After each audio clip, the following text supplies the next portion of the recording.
नमस्कार sir. Sir नमस्कार। Sir क्या नाम है आपका? सर मेरा नाम संदीप दास। संदीप जी कहाँ से आए हैं आप? सर मैं गांव होदायली, तहसील राजगढ़, जिला अलवर।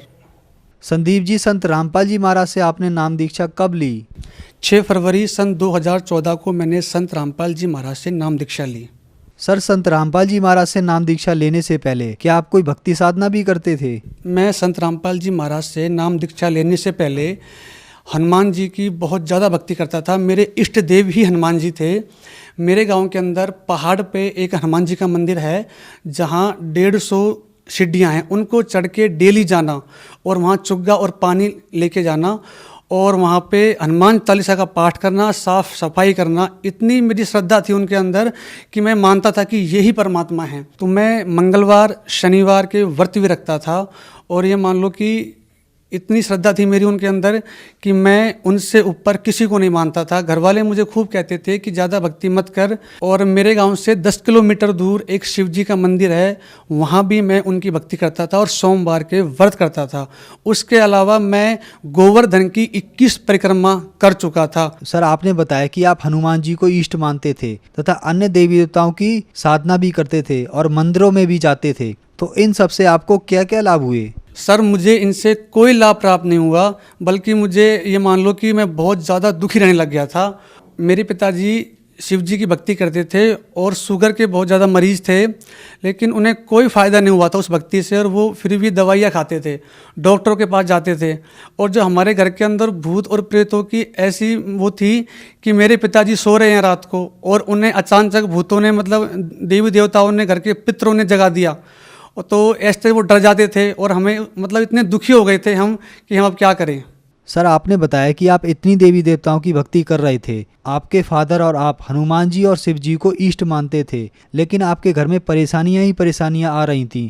तो फिर आपको संत रामपाल जी महाराज के बारे में जानकारी कहाँ से मिली? मेरे गांव में एक भगत है, उसका नाम है ब्रजराज दास। तो उन्होंने मुझे बताया कि संदीप तू इतनी इनकी भक्ति करता है फिर भी तुझे कोई लाभ प्राप्त नहीं हो रहा।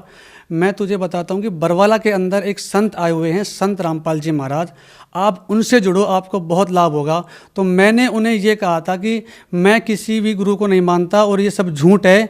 लेकिन जब मैं घर आया तो मेरी मदर पहले से ही संत रामपाल जी महाराज का सत्संग सुनती थी। तो एक बार मैं बैठा हुआ था तो उस टाइम संत रामपाल जी महाराज ने साधना चैनल पर जो सत्संग चल रहा था उसमें गीता जी को खोल रखा था और गीता जी से वो बता रहे थे कि जो शास्त्र विधि को त्याग के मनमाना आचरण करेगा उसे ना तो कोई सिद्धि, ना कोई सुख और ना ही कोई लाभ प्राप्त होगा।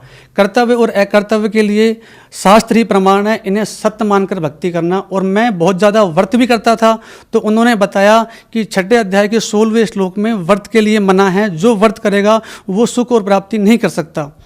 तो फिर मैंने ये सब देखा तो मुझे एक मजाक लगा, हो सकता है कि संत रामपाल जी ने अपनी खुद की गीता छपवा रखी हो, मुझे ये विश्वास नहीं हुआ।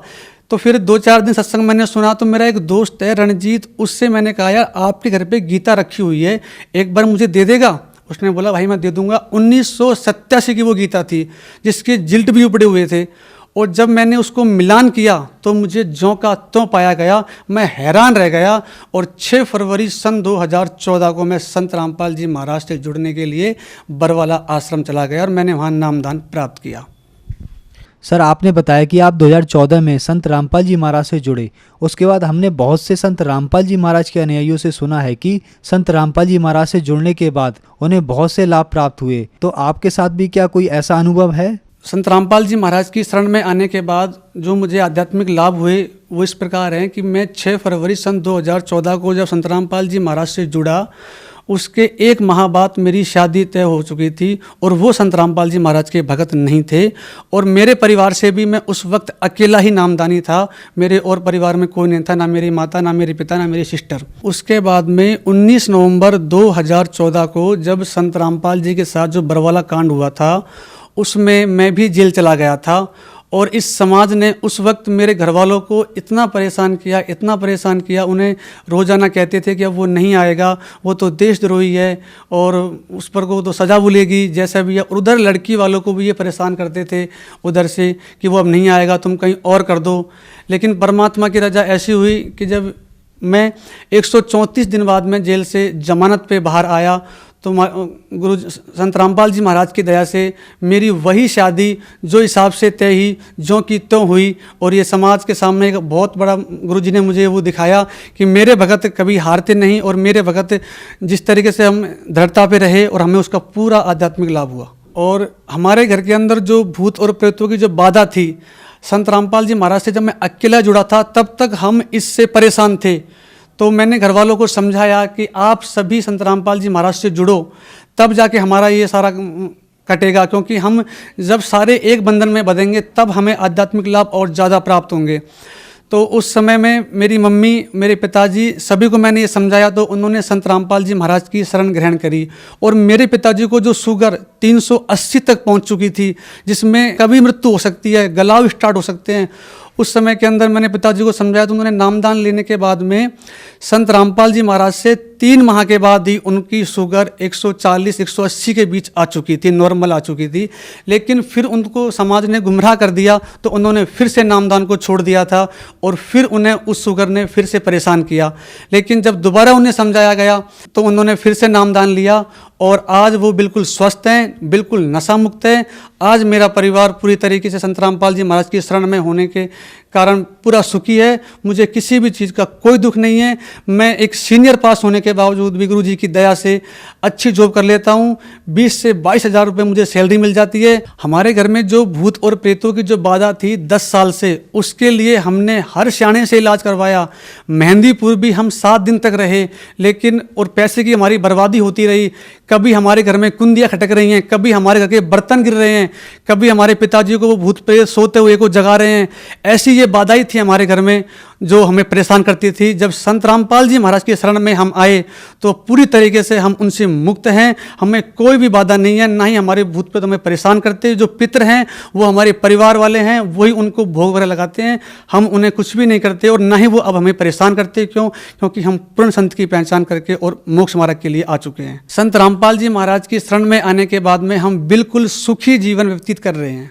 सर, संत रामपाल जी महाराज के अन्य श्रद्धालुओं की तरह आपने भी बताया कि संत रामपाल जी महाराज की शरण में आने के बाद आपको बहुत से लाभ प्राप्त हुए। तो जो समाज आज आपको देख रहा है उनको आप क्या संदेश देना चाहेंगे? मैं समाज को ये संदेश देना चाहूँगा कि जिस तरीके से आपने मुझे देखा कि मैं कितना दुखी था, कितना परेशान था, आज जिस तरीके से संत रामपाल जी महाराज की शरण में आने के बाद मुझे जो लाभ प्राप्त हुए हैं वो लाभ प्राप्त आपको भी होंगे। और आप भी संत रामपाल जी महाराज से नाम दीक्षा लेके और भक्ति करो, आपको पूर्ण मोक्ष भी मिलेगा, संसार के सारे सुख भी मिलेंगे और पूर्ण परमात्मा की जानकारी भी होगी। सर, संत रामपाल जी महाराज से कैसे जुड़ सकते हैं? संत रामपाल जी महाराज से जुड़ने के लिए अनेकों चैनलों पर सत्संग आते हैं संत रामपाल जी महाराज के। उसके नीचे एक पट्टी चलती है, उस पर मोबाइल नंबर आते हैं। उन नंबरों पे फ़ोन करो और फ़ोन करके नज़दीक नामदान केंद्र का पता करके संत रामपाल से जुड़ सकते हैं। सर, मीडिया में ये दिखाया गया कि संत रामपाल जी महाराज से नाम दीक्षा लेने के लिए पैसे लिए जाते हैं। तो संत रामपाल जी महाराज के यहाँ नाम केंद्रों पर कितने पैसे देकर नाम दीक्षा ली जा सकती है? संत रामपाल जी महाराज से जुड़ने के लिए सबसे पहले मैं बता दूं आपको कि कोई भी पैसा नहीं लिया जाता, बिल्कुल निःशुल्क नाम दीक्षा दी जाती है। जो भारत का चौथा स्तंभ जो मीडिया है वो इस तरीके से अपनी गरिमा गिरा चुका है कि संत रामपाल जी महाराज को पूरी तरीके से बदनाम करने में लगा है। लेकिन चाणक्य ने अपनी पुस्तक में कहा है, अगर संत सच्चा है तो 1000 निंदक भी मिलकर उसके भगत के विश्वास को नहीं ला सकते। और इस तरीके संत रामपाल जी महाराज जुड़ने के लिए कोई भी पैसा नहीं दिया जाता, ये बिल्कुल झूठ है। बल्कि मैं आपको बता दूं कि उनसे जुड़ने के बाद में आपको फोटो, पुस्तक, जो और भी सामग्री हैं वो बिल्कुल फ्री दी जाती हैं और भंडारा, चाय, बिस्कुट बिल्कुल फ्री करवाया जाता है। सर, मीडिया में ये भी बताया गया कि संत रामपाल जी महाराज के आश्रम में संत रामपाल जी महाराज दूध से नहाते थे और उस दूध से खीर बनाकर प्रसाद वितरित किया जाता था। इसके पीछे क्या सच्चाई है?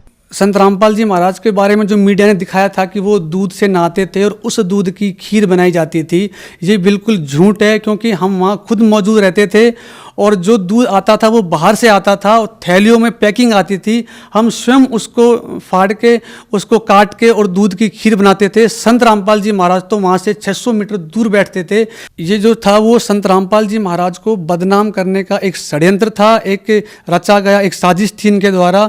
और जैसे कि आपने अभी सुना होगा कि संत रामपाल जी महाराज 2 केसों में बाइज्जत बरी हो चुके हैं और बहुत जल्द वो सभी केसों में बाइज्जत बरी होके विश्व के कल्याण के लिए आए हुए हैं वो, क्योंकि अनेक भविष्यकर्ताओं ने और सदग्रंथों ने ये प्रमाण कर दिया है कि संत रामपाल जी महाराज ही कबीर के अवतार हैं। धन्यवाद सर। धन्यवाद।